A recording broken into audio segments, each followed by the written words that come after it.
Welcome to This Explainer. Today, we're exploring one of the absolute most magnificent and, honestly, most baffling structures of the ancient world. For centuries, anyone stepping inside the Great Pyramid of Giza has been left in just absolute awe upon reaching the Grand Gallery.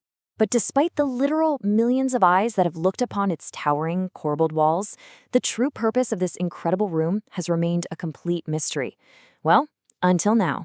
Get ready because we are about to decode the ancient blueprints of the Great Pyramid. For generations, traditional archaeology has essentially told us that the Grand Gallery was merely a ceremonial passageway, right? Just a grand hallway designed for ritualistic processions leading up to the king's chamber. But what if we've been looking at it all wrong? What if this wasn't a hallway at all, but rather a highly functional, heavy-duty piece of industrial machinery? Just think about these dimensions for a second. The Grand Gallery is a staggering 28 feet high and 150 feet long. To put that into perspective, the other passageways inside the pyramid are super cramped and narrow. It simply doesn't make logical sense to build a simple walkway to a burial chamber with a ceiling that soars nearly 3 stories high. I mean, why exert such massive engineering effort for just a ceremonial walking path? That single question has completely puzzled experts for over 2 centuries. Section 1. A machine, not a hall. Shifting the paradigm. This brings us to a groundbreaking shift in our understanding, led by French architect Jean-Pierre Houdin and engineer Dr. Simon Shuring. We really need to forcefully shift our paradigm here. We have to stop looking at the Grand Gallery as this pristine ceremonial tomb passageway and start analyzing it for what the actual physical evidence suggests it is: a gravity-powered industrial machine. These engineers realized that to truly understand the gallery, you had to understand the immense logistical problem the ancient builders were trying to solve. Okay, let's dive into this. Himhaminu was the brilliant architect behind the Great Pyramid, and according to this new engineering model, he designed the Grand Gallery to function as a massive ancient freight elevator. Think about that for a second. This wasn't built for people to walk through. It was built for incredibly heavy loads to move through. Section 2. How the counterweight worked. Gravity's engine. And this brilliantly illustrates the actual physics of how this hidden engine operated. Picture this. The Grand Gallery was built on a highly precise 26.5-degree slope. Up at the top sat a massive granite counterweight sledge resting on wooden rollers. Heavy ropes attached to the sledge ran all the way down the gallery and passed through a specialized pulley mechanism made of wooden logs located in the antechamber. From there, the ropes dropped straight down a vertical shaft to a massive construction block waiting below. Release the brake, the sledge slides down the gallery, and bam, the block is pulled straight up. But why go through all that trouble? Why build such an elaborate internal elevator? Well, it was all because of the roof of the king's chamber.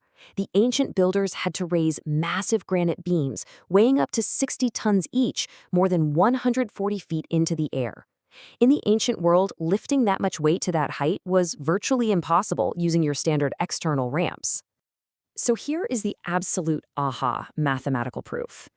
To drag a single 60-ton block up an external ramp, it would have required an estimated 630 men pulling simultaneously. Coordinating that many men on a narrow ramp is a total logistical nightmare. But by using this internal counterweight system, the heavy lifting was done entirely by gravity. It literally slashed the required workforce down to just about 100 men. This machine was an absolutely ingenious labor-saving device. So how did this all fit into the grand timeline of construction? It happened in 3 distinct phases. Phase 1 utilized external ramps for the wider, lower courses of the pyramid. But as the pyramid grew taller and narrower, those ramps became completely impractical. That's when Phase 2 kicks in. The internal counterweight system of the Grand Gallery activates to haul up the heaviest stones for the king's chamber. Finally, Phase 3 involves finishing the apex once the machine's job was totally done. Section 3. Clues in the stone. The forensic evidence. Now, as they say, extraordinary claims require extraordinary evidence, right? So let's put on our detective hats and examine the physical, forensic clues left behind inside the stone walls of the Great Pyramid itself. If this was just a quiet, ceremonial hall, the stonework should be pristine, but it isn't. The Grand Gallery is completely covered in mechanical wear and tear. We see 28 pairs of mysterious slots cut into the stone benches. There are long, rough grooves running the length of the walls.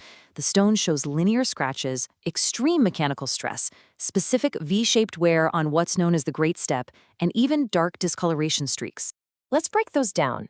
Think about those slots cut into the massive stone benches. There are 28 pairs of them. According to the engineering model, these definitely weren't decorative. They held heavy wooden beams equipped with ratchets. These beams acted to stabilize the wooden log rollers and served as a crucial braking system to stop the heavy granite counterweight trolley from plummeting totally out of control.